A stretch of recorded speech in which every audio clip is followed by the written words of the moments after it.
for the first time ever in my eyes, for something that is actually cost efficient, doesn't cost you 30 grand, whatever. Right. We can actually monitor velo, match it with mechanics, look for tunnel and spread, and have the same predictability and teachability as the guys that are spending $30,000 a weekend, which I think is a good deal. Yeah.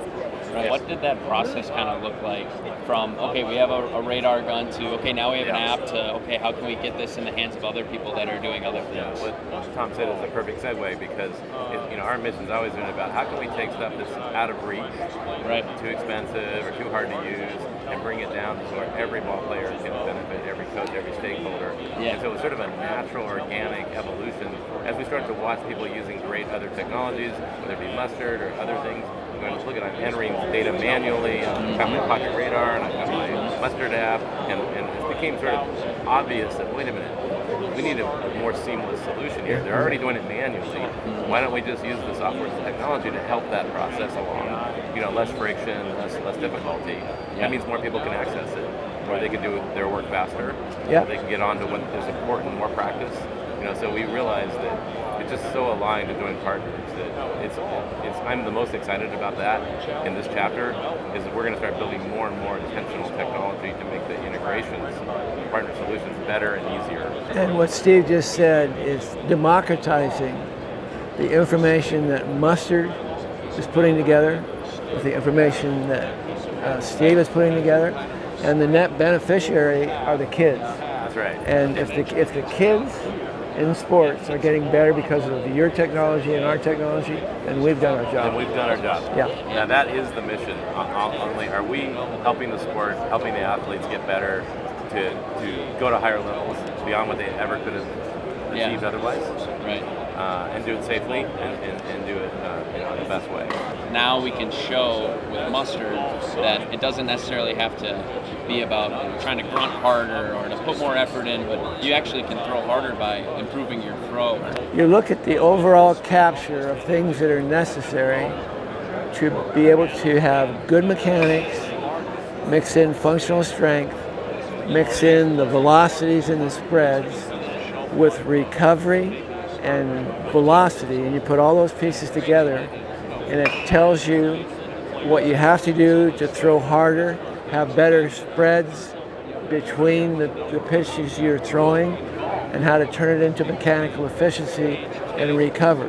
So just with the tools that we have right here, we can do pretty much everything that all the smart guys are doing and make it reasonable for a mom and a dad and a 12-year-old. And it has efficacy all the way to the big leagues. Right now, putting our two technologies together is the simplest solution for health and performance that's out there. Versus this, maybe it wasn't as good. How did you guys go about building that? Was it just user feedback, or how do you go about building new features? Primarily user feedback, right? Yeah. So we had the capture of the velos. You have your history in there, but then people are like, well, what about command? So the pitch charting. So we now have the manual thing in the app where you can chart the type of pitch, its location, and then that. And we just added the recording now to where you can see cause and effect. Look at what velocity along with command and control. I mean, that starts to be the more complete picture. And obviously, we got feedback to say we'd like to see more of that. Right. And so then integrating with other solutions that are the full cause and effect, well, then you've really got the total solution. Like, okay, what's the body doing, and then what's the outcome? What's my intention, and what happened versus my intention? That's another interesting dimension of this is, what have I intended to do? And then now I'm seeing the report shows me what I actually did with a heat map or the type of pitch I threw. Like, okay, then you can almost start to score yourself in a feedback loop to go, okay, how am I converging on my goal?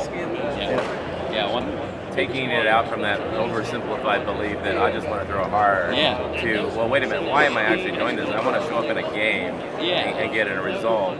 And when you start to understand the sophisticated insight into what an outcome.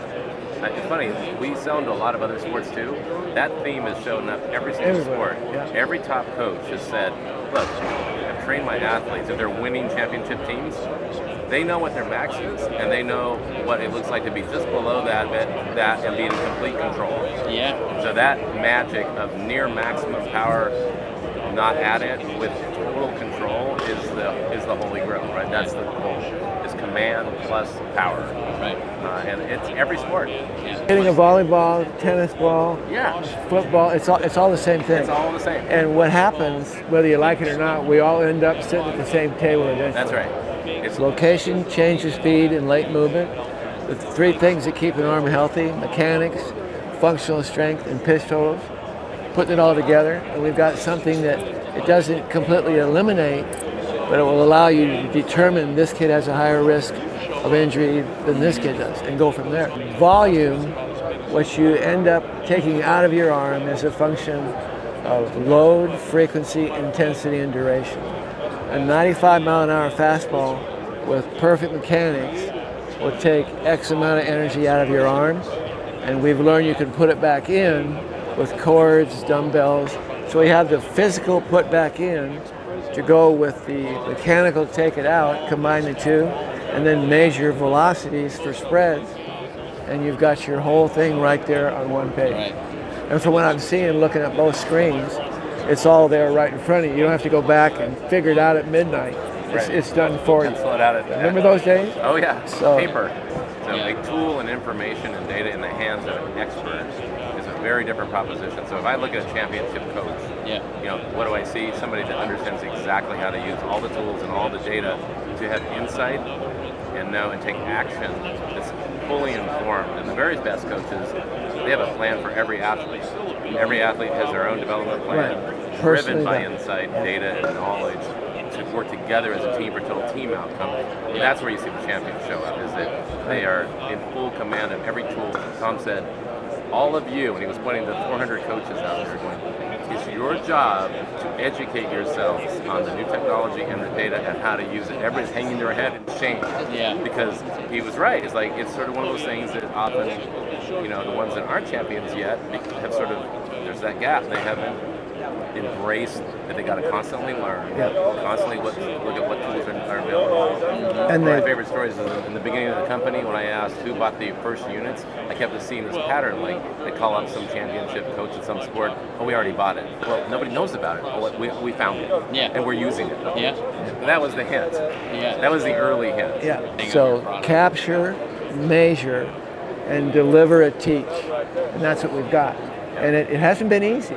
And you're overcoming confirmation bias. But a confirmation bias is when a coach will only pay attention to the thing that confirms what he already believes in. They already think they have the answer. Exactly. And the good coaches will go, I'm pretty good, but I might get a little better. This is to get a little better. It's this idea that I already know, and you can't teach me anything new. It's like that takes time and patience to eventually let it make its way in. They're curious. And how they're always, we'll try anything once, and I can always have my mind change. That's a key. That's a key. Well, you and I talked off camera. How many times did we screw up before we found something that worked? And what I'm finding is guys like this man right here aren't afraid to screw up. If you know what doesn't work, that's awesome. But if you keep doing the same thing expecting a different result, that's stupid. With Einstein's level of insanity or something. Between the two, because you got a little more head start. Yeah, I'm older than you are. We know what not to do, and that aims to show what we can do. Learning, failure is the greatest learning opportunity in the world. Without failure, there's no learning. You can't. Like, if you're pushing the limit and trying to learn, you better be failing. You better be, and then learning. Why didn't that work? There's more insight in that, and more learning from those failures. I mean, in this business, I've learned more surprises about not only the business, the technology, and the customer. Like stuff you would, I assume, was absolutely true, and then evidence kept telling me, no, it's not. One of our jobs, I think, collectively, is to come together and take away that confusion. So that if I'm searching on the internet, if we do our job right, we start to create sort of this gravity well, this spot like, oh, this is simple, it's backed up by knowledge and learning. What do we fix first? And then what do we fix second? But to try to fix 4 or 5 things, and that's the beauty of Mustard and what you can measure, putting that quantified data together, it will tell you we got to fix this before we can fix this. And over the course of from a 12-year-old to an 18-year-old, the knowledge and the experience are exponentially greater. When I got to the big leagues, we didn't have video, we didn't have radar. We basically had an old coach leaning on a fungo with a big dip saying, that sucks, don't do that. But now it's a tool. and it's a very impressive tool. And mind if I use the word personally adaptive? It's what fits best for you, not for 85 other people.